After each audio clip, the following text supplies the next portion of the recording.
নমস্কাৰ পুনৰ এটা নতুন ভিডিঅ'ৰ সৈতে মোৰ ইউটিউব চেনেললৈ আপোনালোক সকলোকে স্বাগতম জনাইছোঁ।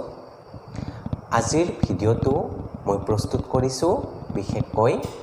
উচ্চতৰ মাধ্যমিক প্ৰথম বৰ্ষ অৰ্থাৎ HS ফাৰ্ষ্ট ইয়াৰৰ ছাত্ৰ ছাত্ৰীসকলৰ কাৰণে। গতিকে মৰমৰ ছাত্ৰ ছাত্ৰীসকল, আজি মই তোমালোকৰ অসমীয়া পাঠ্যক্ৰমৰ ৰাৱণক বিভীষণৰ সজ উপদেশ নামৰ যিটো পাঠ আছে সেই পাঠটি শিকাম। গতিকে আশা কৰিছোঁ তোমালোকে ভিডিঅ'টোৰ জৰিয়তে কিছু পৰিমাণে হ'লেও উপকৃত হ'বা। গতিকে তোমালোকে মোৰ কথাখিনি মনোযোগেৰে শুনিবা আৰু ভিডিঅ'টো ভাল ধৰণে মনোযোগ দি তোমালোকে চাবা। এতিয়া পাঠটোৰ মূল বিষয়বস্তুলৈ যোৱাৰ আগতে প্ৰথমতে আমি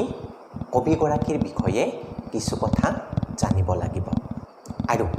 এই ৰাৱণক বিভীষণৰ সজ উপদেশ নামৰ পাঠটোৰ কবি হৈছে মাধৱ কন্দলী। এতিয়া মাধৱ কন্দলীৰ বিষয়ে জানিবলৈ হ'লে আমি প্ৰথমতেই গম পাব লাগিব যে মাধৱ কন্দলী হৈছে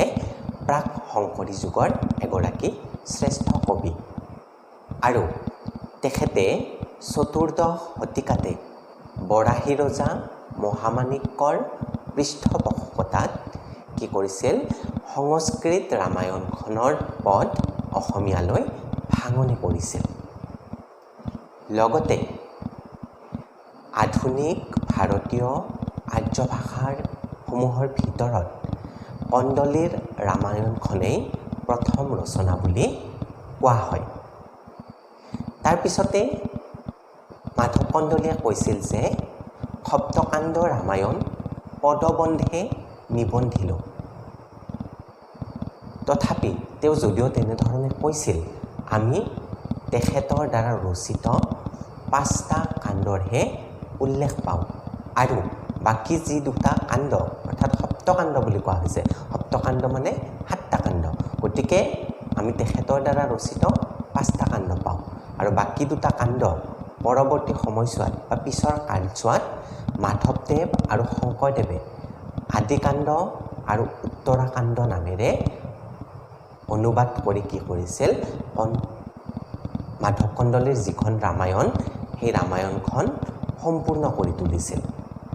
গতিকে এই কথাখিনি আমি জানিব পাৰিছোঁ আৰু আমি গম পাওঁ যে এই মাধৱ কন্দলীৰ যিখন ৰামায়ণ, এই ৰামায়ণত তেওঁ যে 5টা কাণ্ড লিখিলে, এই 5টা কাণ্ডৰ জৰিয়তে তেখেতৰ যি কবি প্ৰতিভা, সেই কবি প্ৰতিভা সুন্দৰভাৱে প্ৰকাশ পাইছে আৰু তাৰ কাৰণে শংকৰদেৱে কি কৰিছিলে যে তেওঁক অপ্ৰমাদী কবি বা ভ্ৰান্তিহীন কবি বুলি অভিহিত কৰিছিলে। গতিকে আমি যদি মাধৱ কন্দলীৰ বিষয়ে থুলমূলভাৱে চাবলৈ যাওঁ, এইখিনি হৈছে মাধৱ কন্দলীৰ বিষয়ে থুলমূল আভাস। গতিকে তোমালোকে নিশ্চয় বুজিব পাৰিছা। এতিয়া ইয়াত যিটো আমাক পাঠ দিছে ৰাৱণক বিভীষণৰ সজ উপদেশ, এই পাঠটো কি কৰিছে, সুন্দৰা কাণ্ডৰ পৰা তুলি দিয়া হৈছে আৰু এই পাঠটোত ৰামায়ণৰ পদসমূহৰ যি সাৰমৰ্ম সেয়া উপলব্ধি যাতে ছাত্ৰ ছাত্ৰীসকলে বা তোমালোকে তাৰ সাৰমৰ্মখিনি যাতে বা তাৰ সোৱাদখিনি যাতে খুব ভাল ধৰণে যাতে ল'ব পাৰা বা তাক তোমালোকে উপলব্ধি কৰিব পাৰা, সেইটোৱে আছে আচলতে জনোৱাটোৱেই হৈছে এই পাঠটোৰ মূল উদ্দেশ্য। গতিকে পাঠটোৰ মূল উদ্দেশ্য বুলি ক'লে আমি সেইখিনি কথা ক'ব লাগিব। তাৰ লগতে পাঠটোৰ ভিতৰ ভাগলৈ বা পাঠটোৰ মূল সাৰাংশলৈ যোৱাৰ আগতে আমি প্ৰথমতে কি কৰিব লাগিব, ৰামায়ণৰ থুলমূল আভাস এটা পাব লাগিব। মানে ইয়াত আমি যোনখিনি কথা পাম সাৰাংশখিনিত তোমালোকে গম পাবা, তাৰ আগত এই কথাখিনি মই এতিয়া তোমালোকক যোনখিনি কথা ক'ম এই কথাখিনি জনাটো খুবেই প্ৰয়োজনীয়। গতিকে পাঠটোৰ সাৰাংশলৈ যোৱাৰ আগতে মই তোমালোকক এই কথাখিনি চমুকৈ কৈ দিছোঁ। এতিয়া চাবা, কথা হ'ল কি যে অযোধ্যাৰ ৰজা আছিলে দশৰথ আৰু এই ৰজা দশৰথৰ 3গৰাকী ৰাণী আছিলে, অৰ্থাৎ তেওঁৰ তিনিগৰাকী পত্নী আছিলে সেয়া হৈছে ক্ৰমে কৌশল্যা কৈকেয়ী আৰু সুমিত্ৰা আৰু তেওঁলোকৰ সন্তানসকল আছিল ৰাম লক্ষ্মণ ভৰত আৰু শত্ৰুঘ্ন আৰু তেওঁলোকৰ জ্যেষ্ঠ পুত্ৰ আছিল ৰাম এবাৰ কি হৈছিল যে ৰজা দশৰথ তান নৰিয়াত পৰিছিল আৰু ৰজা দশৰথ যেতিয়া তান নৰিয়াত পৰিছিল তেতিয়া কি কৰিছিল ৰাণী কৈকেয়ীয়ে তেওঁ খুব ভাল ধৰণে সেৱা শুশ্ৰূষা কৰিছিল আৰু তেওঁৰ সেৱা শুশ্ৰূষাত ৰজা দশৰথ ক্ৰমশ সুস্থ অৱস্থালৈ আহিছিল আৰু তেতিয়া ৰজা দশৰথে ৰাণী কৈকেয়ীৰ লালন পালনত বা শুশ্ৰূষাত সন্তুষ্ট হৈ তেওঁক দুটা বৰ বিচাৰিবলৈ কৈছিল আৰু ৰাণী কৈকেয়ীয়ে যথেষ্ট বুদ্ধিমান আছিল আৰু এই বুদ্ধিমান কৈকেয়ীয়ে কি কৰিছিলে সেই বৰ দুটা সেই সময়ত বিচৰা নাছিল নিবিচাৰি তেওঁ কৈছিল যে যেতিয়া উচিত সময় আহিব উচিত সময় আহিলে তেওঁ নিজেই এই বৰ দুটা দশৰথৰ পৰা বিচাৰিব তাৰপিছত এনেদৰে দিনবিলাক পাৰ হৈ গৈ থাকিল আৰু যেতিয়া সময় আহিল তেতিয়া কি হ'ল যে ৰজা দশৰথে ৰামচন্দ্ৰক ৰাজসিংহাসনত বা ৰাজপাটত বহোৱাৰ কাৰণে সিদ্ধান্ত ল'লে আৰু সেই সময়তে বা সেই সুযোগ বুজিয়ে কৈকেয়ীয়ে কি কৰিলে তেওঁৰ পুত্ৰ ভৰতক ৰাজসিংহাসনত বহোৱাৰ উদ্দেশ্য লৈ তেওঁক যে সেই ৰজা দশৰথে দুটা বৰ মাগিবলৈ কৈছিল তেতিয়া সেই বৰ দুটাৰ কথা ক'লে আৰু ১ নম্বৰ বৰ হিচাপে তেওঁ কৈছিল যে ৰামচন্দ্ৰক কি কৰিব লাগিব ১৪ বছৰ বনবাস দিব লাগিব আৰু ৰজা পাতিব লাগিব বা ৰাজসিংহাসনত বহুৱাব লাগিব ভৰতক আৰু তেতিয়া ৰজা দশৰথে উপায়বিহীন হৈ পৰিছিল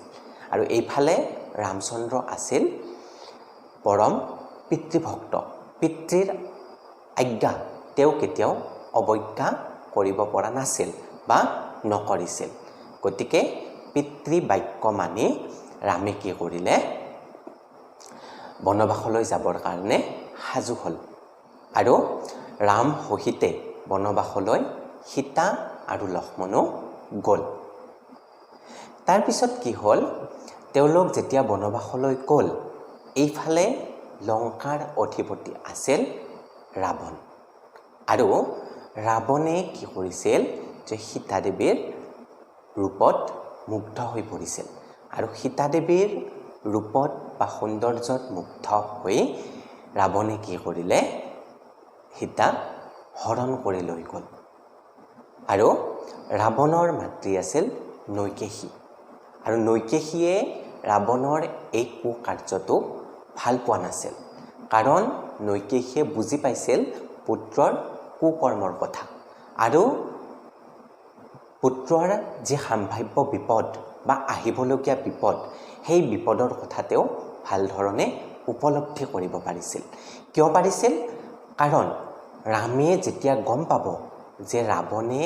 সীতাক হৰণ কৰি লংকা নগৰীলৈ লৈ আহিছে তেতিয়া ৰাৱণৰ অৱস্থা কি হ'ব সেই কথাটো নৈকেশীয়ে বুজি পাইছিল আৰু বুজি পাই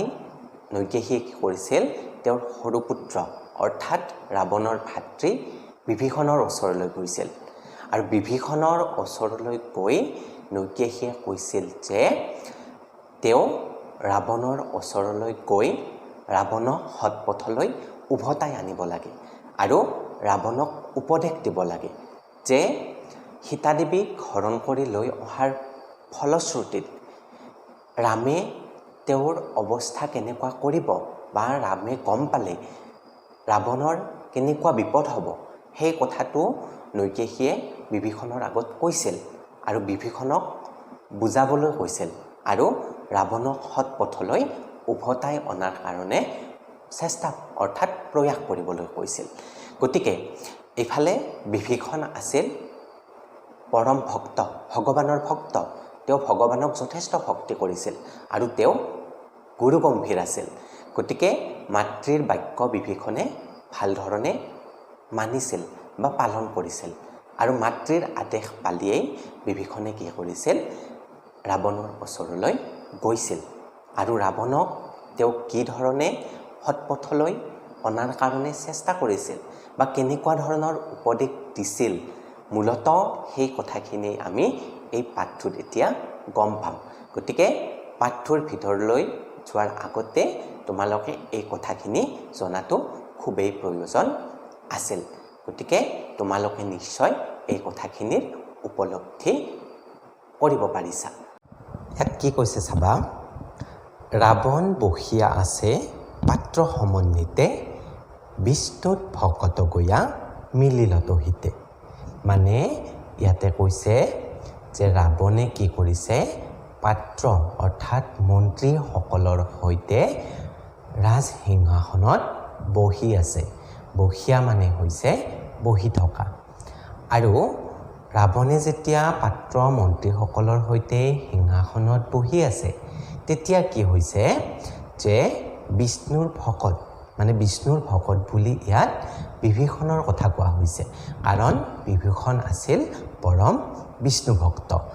বিষ্ণুত ভকত গয়া মিলিলত হিতে তাৰ মানে বিষ্ণুৰ ভকত গৈ তাত কি হ'ল মিলিত হ'ল মানে বিষ্ণুৰ ভকত বিভীষণে ৰাৱণৰ ৰাজসিংহাসনলৈ গৈ তাত মিলিত হ'ল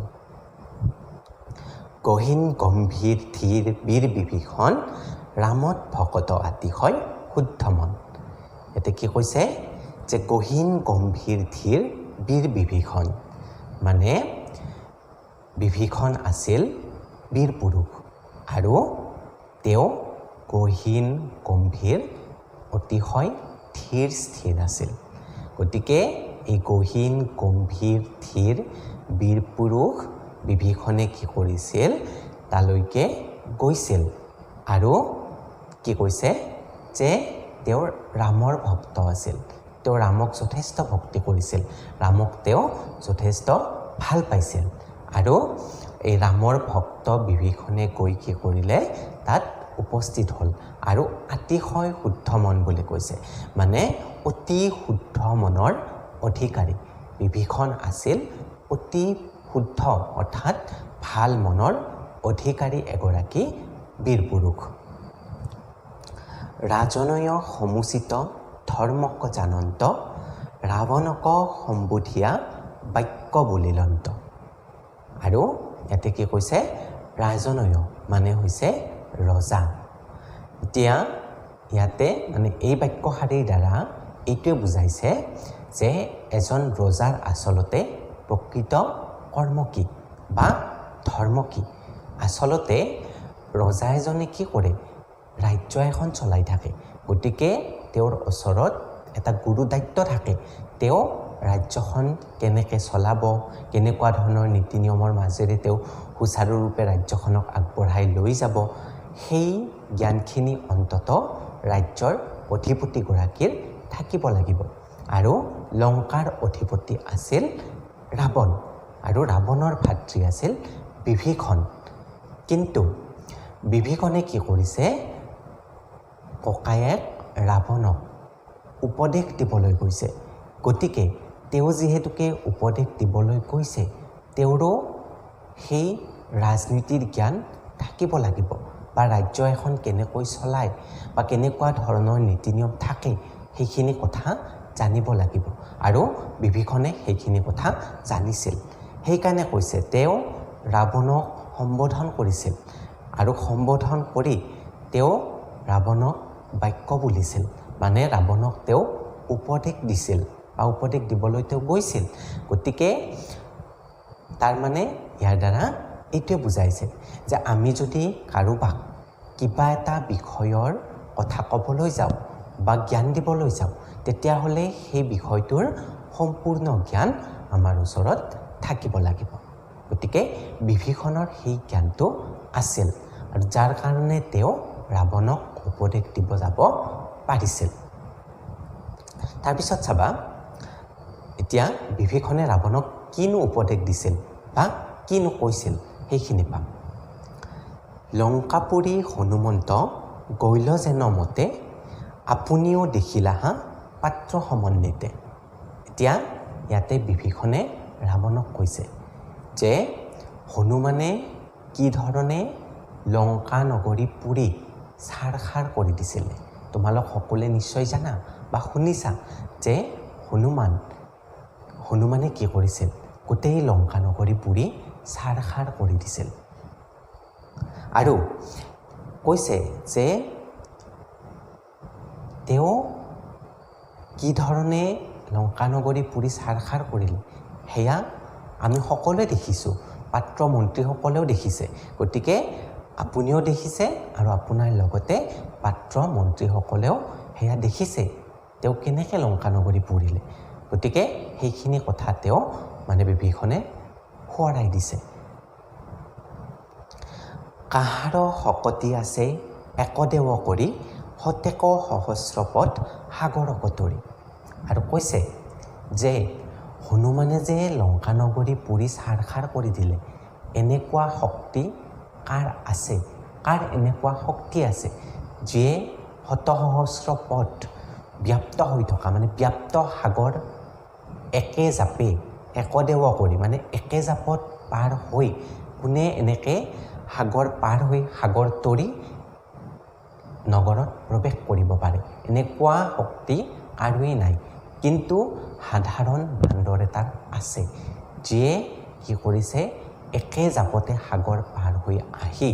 লংকা নগৰীত প্ৰৱেশ কৰি গোটেই লংকা নগৰী ছাৰখাৰ কৰি দিছে। নিঃসংশয় মনে আহি পখিল নগৰ সৰ্বদেশ চাহিল ফুৰিল ঘৰে ঘৰ। আৰু কি কৈছে যে হনুমানে যে লংকা নগৰীত প্ৰৱেশ কৰিছিলে তেওঁ নিঃসংশয় মনে আহিছিলে, কোনো ধৰণৰ সংশয় নোহোৱাকৈ, নিঃসংশয় মনে কোনো ধৰণৰ মনত ভয় ভাৱ নৰখাকৈ অতি সাহসেৰে তেওঁ লংকা নগৰীত প্ৰৱেশ কৰিছিলে বা সোমাইছিলে। আৰু সৰ্বদেশ গোটেই দেশ তেওঁ কি কৰিছিলে ফুৰিছিলে, ঘৰে ঘৰে গৈছিলে, গোটেই দেশখন তেওঁ ফুৰিছিলে আৰু সৎ সাহসেৰে তেওঁ ফুৰিছিলে। সেই কথাটো কৈছে। সীতাক দেখিলে মাৰিলেক সেনাগণ বন ভাংগি সীতানক কৰিলে উচ্ছন। আৰু কৈছে যে তেওঁ সীতাকো লগ কৰিলে, সীতাৰ লগত তেওঁৰ সাক্ষাৎ হ'ল। আচলতে ৰাৱণে সীতাক অশোক বনত বন্দী কৰি থৈছিলে, এইটো তোমালোকে নিশ্চয় জানা। আৰু তাত এনেকুৱা ধৰণৰে সীতাক আবদ্ধ কৰি ৰাখিছিলে যে বাহিৰৰ বা অন্য মানুহে সহজতে সাক্ষাৎ পোৱাটো বা লগ পোৱাটো সহজ নাছিল। কিন্তু হনুমানে কি কৰিছিল, সীতাক লগ পাবলৈ সক্ষম হৈছিল। আৰু সীতাক লগ পোৱাৰ লগতে তেওঁ কি কৰিছিলে, যি সেনাগণ আছিলে অৰ্থাৎ ৰাৱণৰ যিসকল সেনা আছিলে সেই ৰাৱণৰ সেনাবিলাকৰ লগত তেওঁ যুদ্ধ কৰিছিলে, সেনাবিলাকক তেওঁ মাৰিছিলে। আৰু গোটেই লংকা নগৰীৰ যি সেই বনবিলাক আছিলে, গোটেই বননিবিলাক বা ফুলনিবিলাক কি কৰিছিলে এফালৰ পৰা তছনছ কৰিছিলে। তাৰমানে তেওঁ তাত কি কৰিছিলে বহুত উৎপাত কৰিছিলে, বিভিন্ন উৎপাত তেওঁ কৰিছিলে। ইন্দ্ৰজিতে যুঁজিল যুদ্ধৰ যত ধৰ্ম নাক পাশে বান্ধিলে ইকি যজ্ঞ কৰ্ম। আৰু কৈছে এতিয়া ইন্দ্ৰজিতৰ কথা কৈছে। ইন্দ্ৰজিত হৈছে ৰাৱণৰ পুত্ৰ। গতিকে ৰাৱণৰ পুত্ৰ ইন্দ্ৰজিতে কি কৰিলে, প্ৰথমতে ন্যায় যুদ্ধত হনুমানৰ সৈতে লিপ্ত হ'ল। প্ৰথমতে তেওঁ ন্যায় যুদ্ধত লিপ্ত হৈছিলে, কিন্তু পৰৱৰ্তী সময়ছোৱাত তেওঁ কি কৰিছিলে,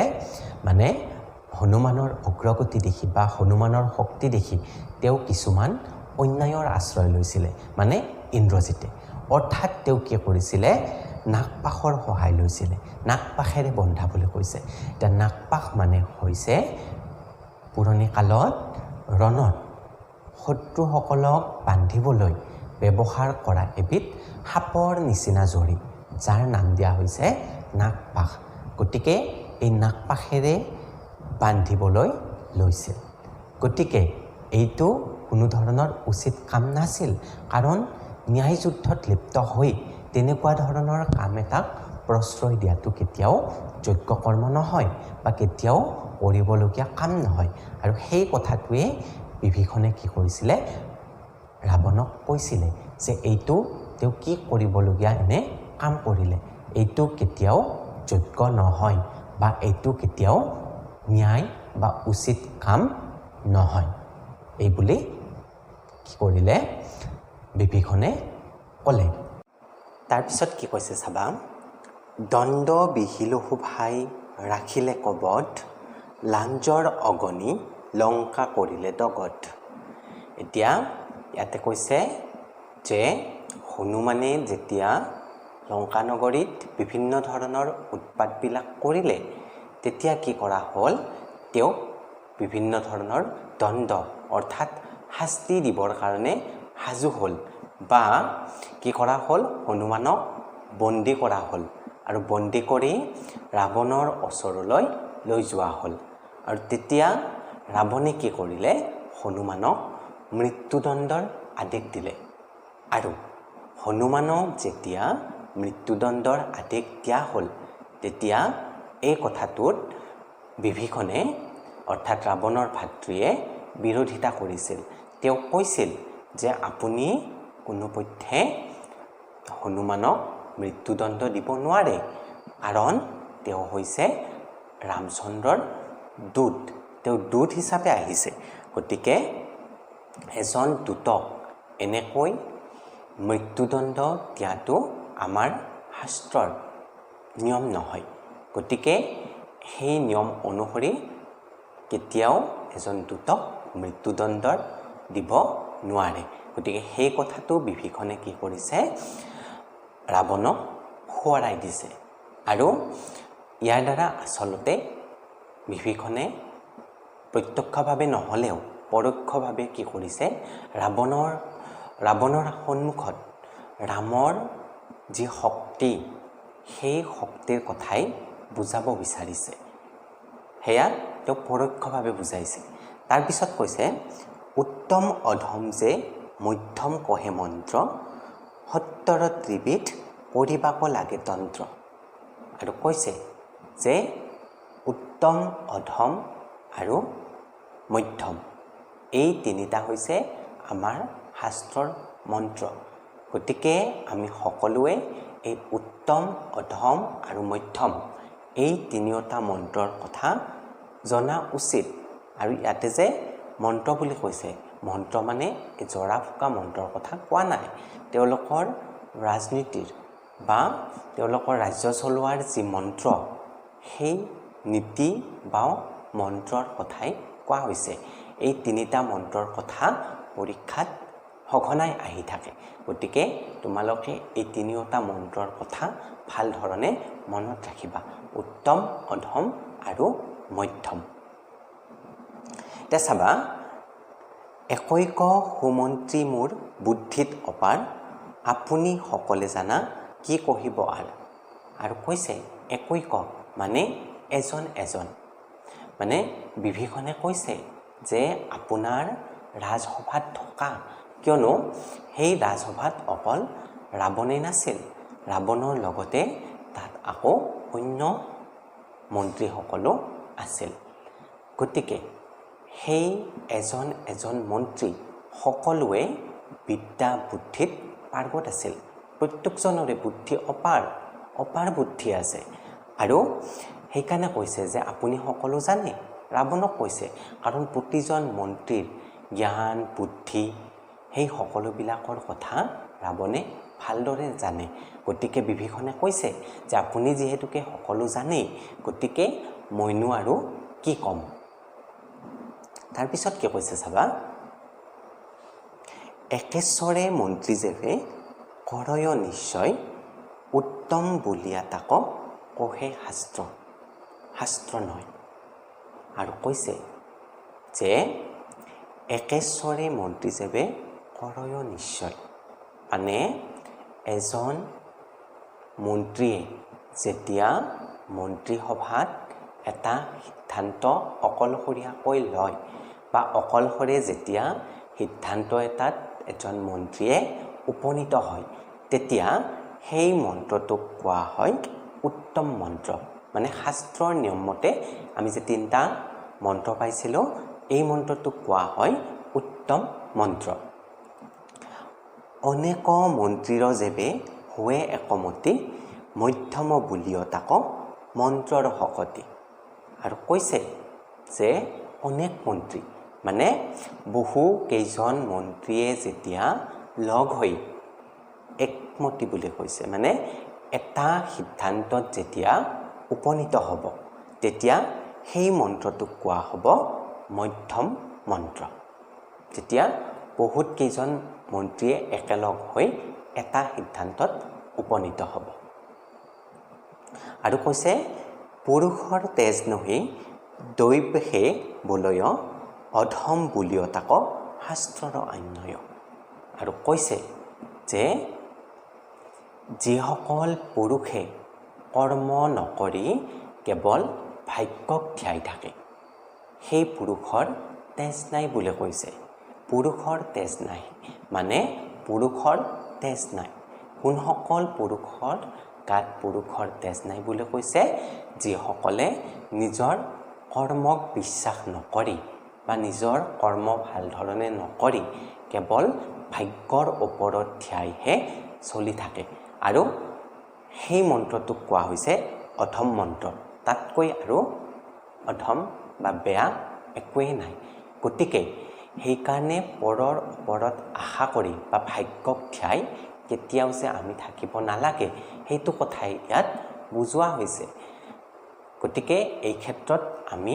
আৰু এটা কথা ক'ব পাৰোঁ ধৰি লোৱা হ'ল যে তোমালোকে পৰীক্ষাত খুব ধুনীয়াকৈ লিখিছা ধৰা লিখাৰ পিছত তোমালোকে ধৰা কেতিয়াবা কি হয় কম নম্বৰ পোৱা আৰু তেতিয়া তোমালোকৰ কিছুমানে ভাবা যে কি মোৰ ভাগ্যই বেয়া আছিল যাৰ কাৰণে মই নম্বৰ কম পালোঁ বা ফলাফল ভাল নহ'ল গতিকে তেনেকুৱা ধৰণৰ কথা আমি বিশ্বাস কৰিলে নহ'ব হয়তো কিবা খুটি নাতি ৰৈ গৈছে তাৰ কাৰণেহে বেয়া হৈছে কিন্তু ভাগ্যৰ কাৰণে সেইটো হোৱা নাই গতিকে আমি কেতিয়াও ভাগ্যক ধ্যাই আগবাঢ়িব নালাগে আমি আমাৰ কৰ্ম কৰি যাব লাগে সেই কথাটোৱে ইয়াত কৈছে ৰাঘৱ মুনিষ যেন জগত বিদিত কহিল কাহিনী যেন আমাৰ উচিত আৰু কৈছে ইয়াতে ৰাঘৱ মুনি বুলি কৈছে মানে ইয়াতে ৰাঘৱ বুলি ৰামচন্দ্ৰৰ কথা কৈছে গতিকে ৰামচন্দ্ৰ গোটেই জগতখনেই জানে তেওঁ কিমান শক্তিবান তেওঁ কিমান ন্যায়পৰায়ণ তেওঁ সকলোৰে কাৰণে কিদৰে আদৰ্শ পুৰুষ তেওঁৰ শক্তি সেই সকলোবিলাক কথা গোটেই জগতে জানে গতিকে গোটেই জগতে জানে যিহেতুকে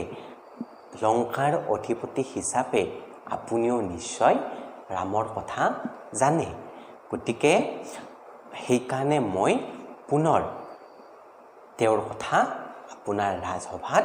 সোঁৱৰাই দিছোঁ গতিকে ইয়াৰ দ্বাৰাও বিভীষণে কি কৰিছে ৰামৰ শক্তিৰ বৰ্ণনাই আগবঢ়াইছে কাৰণ ৰামে কি ধৰণে লংকানগৰীলৈ আহি লংকানগৰী সাক্ষাৎ কৰি দিব পাৰে সেই কথাটো বিভীষণে জানে গতিকে সেইকাৰণে বিভীষণে কি কৰিছে সেই কথাটোও ৰাৱণক সোঁৱৰাই দিছে তপৱন্ত ৰামবৰ পুৰুষ অগাধ লংকা ছন কৰিবন্ত নাহিকয় বাধ আৰু কৈছে যে ৰাম হৈছে তপৱন্ত অৰ্থাৎ তপস্বী পুৰুষ তেওঁ ধীৰ স্থিৰ তপস্বী পুৰুষ গতিকে তেওঁ যেতিয়া লংকানগৰীত প্ৰৱেশ কৰিব তেওঁ যেতিয়া গোটেই কথাবিলাক জানিব তেতিয়া তেওঁ গোটেই লংকানগৰী ছাৰখাৰ কৰি দিবলৈ কিন্তু বেছি সময় নালাগিব আৰু সেইখিনি সময়ত তেওঁ কোনেও বাধা দি ৰাখিব নোৱাৰিব তেওঁ যেতিয়া লংকানগৰীলৈ আহিব তেতিয়া তেওঁক কোনেও লংকানগৰী ছাৰখাৰ কৰাত বাধা দিব নোৱাৰিব সেই কথাটো কৈছে সুগ্ৰীৱক সখা কৰি ৰাম মহাবলে সমদলে সাগৰ তৰিব অবিকলে আৰু ইয়াতে কি কৈছে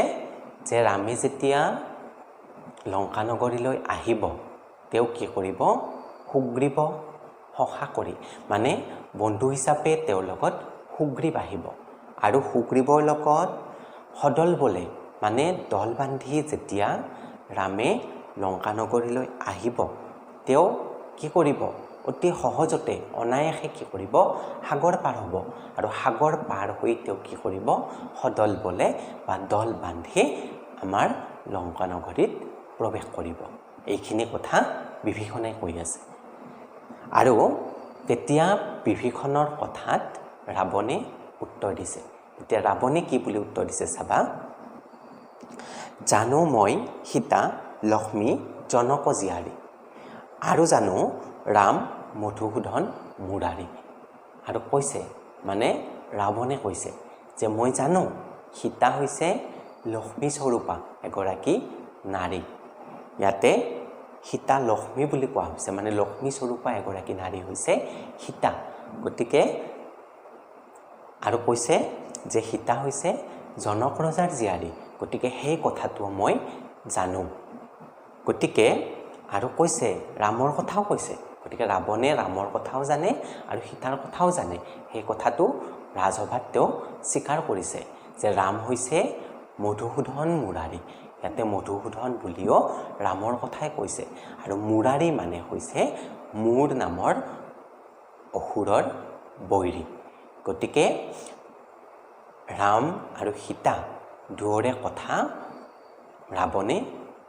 খুব ভাল ধৰণে জানে বুলি এই বাক্যশাৰীৰ মাজেৰে স্বীকাৰ কৰিছে পিছত এইবাৰ কি কৈছে চাবা ৰামৰ হাততো জানো মোৰো যাব যায় জীৱ তথাপি নিদিব সীতা জনকৰ জীৱ গতিকে এই শাৰীটোত ৰাৱণৰ যিটো বীৰত্ব ৰাৱণৰ যিটো অহংকাৰ সেই অহংকাৰৰ কথা সুন্দৰভাৱে প্ৰকাশ পাইছে কাৰণ এজন ৰজাৰ কিমান অহংকাৰ হ'লে এনেকুৱা এষাৰি বাক্য ক'ব পাৰে ৰাৱণে কৈছে যে মই জানো যে ৰামৰ হাততে মোৰ জীৱ যাব তথাপিও মই জনকৰ জীয়াৰী সীতাক ৰামৰ হাতত অৰ্পণ নকৰোঁ গতিকে ইয়াৰ মাজেৰে ৰাৱণৰ যি গৰ্ব যি অহংকাৰ সেয়া স্পষ্ট ৰূপত ফুটি উঠিছে তেওঁ কৈছে যে মই জানো যে ৰামৰ হাতত মোৰ জীৱ যাব মোৰ প্ৰাণ যাব তথাপিও কিন্তু মই সীতাক ৰামৰ হাতত অৰ্পণ নকৰোঁ তেওঁ স্পষ্টভাৱে তেনেকৈ কৈ দিছে শুনি পাত্ৰ মেলে উঠিবলৈ ৰাৱণত দুস্বপ্নৰ কথা প্ৰভু গুচায় মনত এতিয়া ইয়াৰ দ্বাৰা আমি গম পাওঁ যে বিভীষণে বাৰে বাৰে ৰাৱণক বুজাবলৈ চেষ্টা কৰি আছে কিন্তু তেওঁৰ পাত্ৰ মন্ত্ৰীসকলে কিন্তু ৰাৱণক কি কৰিছে উচতাইহে আছে মানে তেওঁলোকে ৰাৱণক কেতিয়াও দোষ দিয়া নাই তেওঁলোকে কৈছে যে মানে এইবিলাক যে ৰাৱণ আৰু বিভীষণৰ মাজত যে কথা বতৰাবিলাক চলি আছে তেওঁলোকে যে ইজনে সিজনক কথাবিলাক কোৱাকৈ কৰি আছে সেই কথাবিলাক মন্ত্ৰীসকলেও শুনি আছে গতিকে মন্ত্ৰীসকলে ৰাৱণক কৈছে যে প্ৰভু আপুনি এই যিবিলাক ঘটনা হৈ গ'ল সেই ঘটনাবিলাক আপুনি একোটা দুস্বপ্ন বুলি পাহৰি যাওক মানে আগতে যিবিলাক ঘটনা ঘটিছে হনুমানে লংকানগৰী ছাৰখাৰ কৰা হনুমানৰ নেজত জুই লগাই দিয়া সেই সকলোবিলাক যিমানবিলাক ঘটনা এতিয়ালৈকে হৈ আছে সকলোবিলাক একোটা দুস্বপ্ন বুলি ৰাৱণক পাহৰি যাবলৈ মন্ত্ৰীসকলে উপদেশ দিছে তাৰপিছত চাবা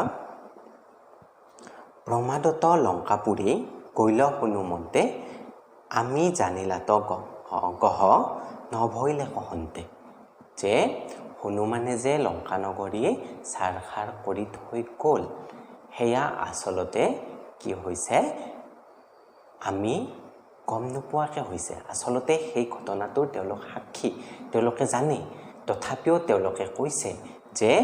আমি যদি জানিলোহেঁতেন বা আমি যদি গম পালোহেঁতেন তেতিয়াহ'লে আমি এনেকুৱা এটা ঘটনা ঘটিবলৈ নিদিলোহেঁতেন বা এনেকুৱা ঘটনা এটা ঘটিবলৈ নাপালেহেঁতেন। গতিকে কি কৈছে যে জ্ঞানহীনভাৱে তেওঁলোকে গম নোপোৱাকৈয়ে এইবোৰ ঘটনা ঘটি যোৱা বুলি কৈছে আৰু যাৰ কাৰণে এই ঘটনাবিলাক পাহৰি যাবলৈও উপদেশ দিছে। আছিলো হন্তে আমি সচকিত মনে কৃষক কৰয় পৰাভৱ অল্পজনে। গতিকে কৈছে যে আমি অতি সচেতনভাৱে আছিলোঁ, অতি সচেতনভাৱে আছিলোঁ যদিও তথাপিও সেই ঘটনাটো ঘটি গ'ল। গতিকে তাত এতিয়া আৰু কোনো ধৰণৰ উপায় নাই। গতিকে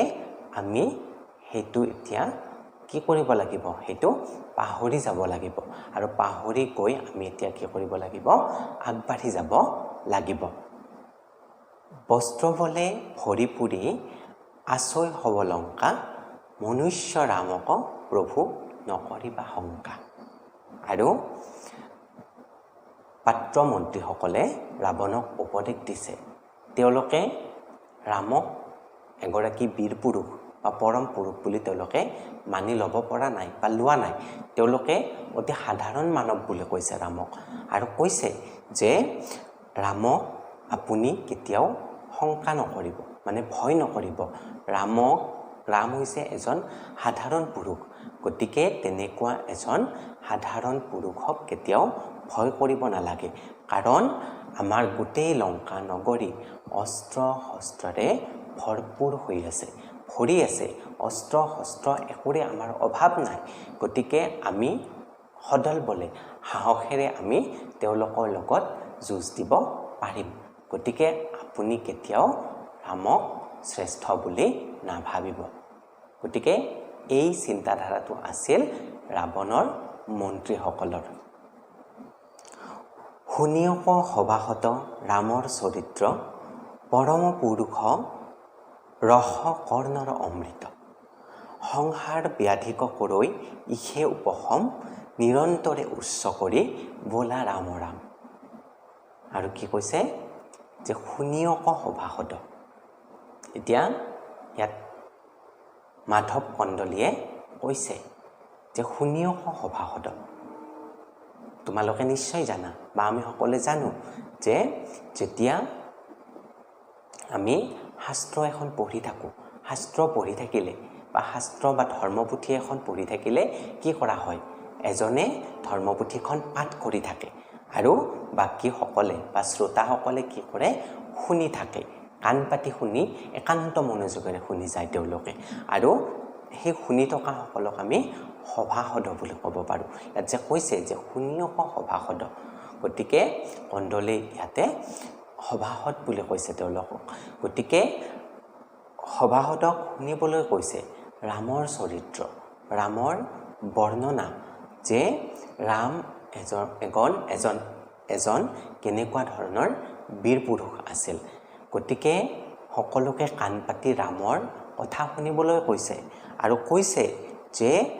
সেই যি সুৰৰ ৰস সেয়া কৰ্ণৰ অমৃত, মানে কাণত সেয়া অমৃত নিজৰা হৈ বৈ যায় বুলি কৈছে, অমৃতৰ নিচিনা বুলি কৈছে। কৰ্ণৰ অমৃত মানে কৰ্ণ মানে হৈছে কাণ, সেই সুৰ কাণত অমৃত হৈ বাজে বুলি কৈছে। আৰু কৈছে যে সংসাৰ ব্যাধিক কৰৈ ই উপশম। আৰু সংসাৰত যিমানবিলাক দুখ যন্ত্ৰণা ৰোগ ব্যাধি, এই সকলোবিলাকৰ পৰা উপশম পাবলৈ, সকলোবিলাক নাশ কৰিবলৈ বা সকলোবিলাক নোহোৱা কৰিবলৈ আমাক সকলোকে একেশ্বৰে কি কৈছে, ৰাম নাম গাবলৈ কৈছে, ৰামৰ জয়গান গাবলৈ কৈছে। বোলা ৰাম ৰাম, সকলোৱে ৰামৰ নাম লৈ একেশ্বৰে ৰামৰ নাম উচ্চাৰণ কৰি ৰামৰ জয়গান গাই ৰোগ ব্যাধি দুখ যন্ত্ৰণা সেই সকলোবিলাকৰ পৰা সকলোকে মুক্ত হ'বলৈ কৈছে, সকলোকে পৰিত্ৰাণ পাবলৈ কৈছে। গতিকে এয়াই হৈছে পাঠটিৰ মূল কথা বা মূল সাৰাংশ। মৰমৰ ছাত্ৰ ছাত্ৰীসকল, আশা কৰিছোঁ তোমালোকে বিষয়বস্তুৰ উপলব্ধি নিশ্চয় কৰিব পাৰিছা বা তোমালোকে পাঠটো খুব ভাল ধৰণে বুজি পাইছা গতিকে তোমালোকে কিবা যদি নুবুজা থাকে মোক সুধিব পাৰিবা সুধিবা তোমালোকৰ যি সুধিবলগীয়া থাকে এই পাঠটো সম্পৰ্কত গতিকে আগলৈ এনেকুৱা ধৰণৰ ভিডিঅ' পাই থাকিবলৈ মোৰ চেনেলটো তোমালোকে সাবস্ক্ৰাইব কৰি থবা আৰু পুনৰ এটা নতুন ভিডিঅ'ৰ সৈতে মই তোমালোকৰ সৈতে লগ হ'ম আজিলৈ এৰিছো নমস্কাৰ